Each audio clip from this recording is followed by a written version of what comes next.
আসসালামু আলাইকুম সুপ্রিয় দর্শক, আশা করছি আপনারা সবাই ভালো আছেন। আজ আমি আপনাদের সাথে শেয়ার করতে যাচ্ছি একদম ঘরোয়া, সহজ কিন্তু ভীষণ সুস্বাদু একটি রেসিপি, লাউ শাকের ভর্তা। গ্রামের বাড়ির সেই স্বাদ গরম গরম ভাতের সাথে হলে আর কিছুই লাগে না। অল্প উপকরণে অল্প সময়ে কিভাবে লাউ শাকের ভর্তা একদম পারফেক্টভাবে বানানো যায়, আজ সেটাই দেখাবো। তাহলে চলুন কথা না বাড়িয়ে শুরু করা যাক আজকের লাউ শাকের ভর্তা রেসিপি। এজন্য আমি প্রথমেই লাউ শাক নিয়েছি। লাউ শাকগুলোকে এখন ভালোভাবে ধুয়ে নিচ্ছি। আমি লাউ শাকগুলোকে কেটে একটা ছোট কড়াইতে চুলায় বসিয়ে দিলাম। এবার লবণ দিয়ে এগুলোকে আমি ঢেকে দিচ্ছি। প্রায় 5 মিনিট ঢেকে রাখার পর এখন উঠিয়ে দেখে নিচ্ছি। দেখতেই পাচ্ছেন আমার শাক থেকে কিন্তু পানি বের হয়েছে। এই পানিটুকু একদম শুকিয়ে ফেলতে হবে। এভাবে করে আমি লাউ শাকটাকে সেদ্ধ করে নিচ্ছি। লাউ শাকটা সেদ্ধ হয়ে গিয়েছে। এবার আমি অন্য একটা চুলায় এভাবে কাঁচামরিচ দিয়ে ভেজে নিচ্ছি। এবার দিলাম রসুন আর পেঁয়াজ কুচি। এবার দিয়ে দিচ্ছি সরিষার তেল। এবার এগুলোকে ভালোভাবে নেড়ে চেড়ে আমি ভেজে নিচ্ছি। এবার দিয়ে দিচ্ছি কালো জিরা।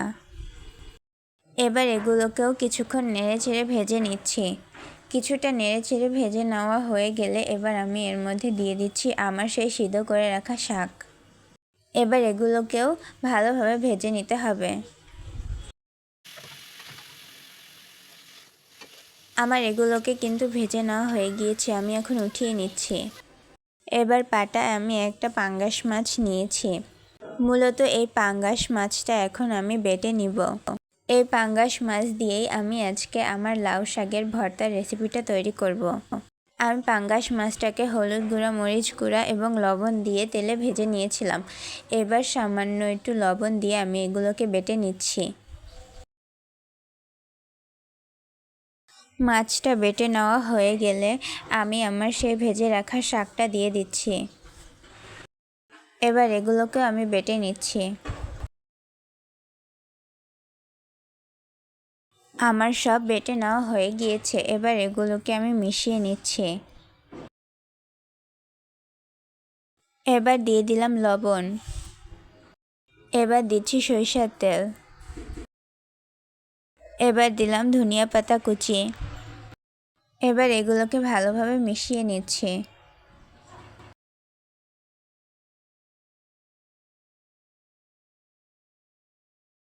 তো এই ছিল আজকে আমার লাউ শাকের ভর্তার রেসিপি। খুবই সহজ, ঘরোয়া আর ভাতের সাথে ভালোই মানাবে। আশা করছি আপনাদের রেসিপিটা ভালো লেগেছে। আপনারা কিন্তু বাসায় অবশ্যই ট্রাই করবেন এবং কমেন্টে জানাবেন। ভালো থাকবেন, সুস্থ থাকবেন। আল্লাহ হাফেজ।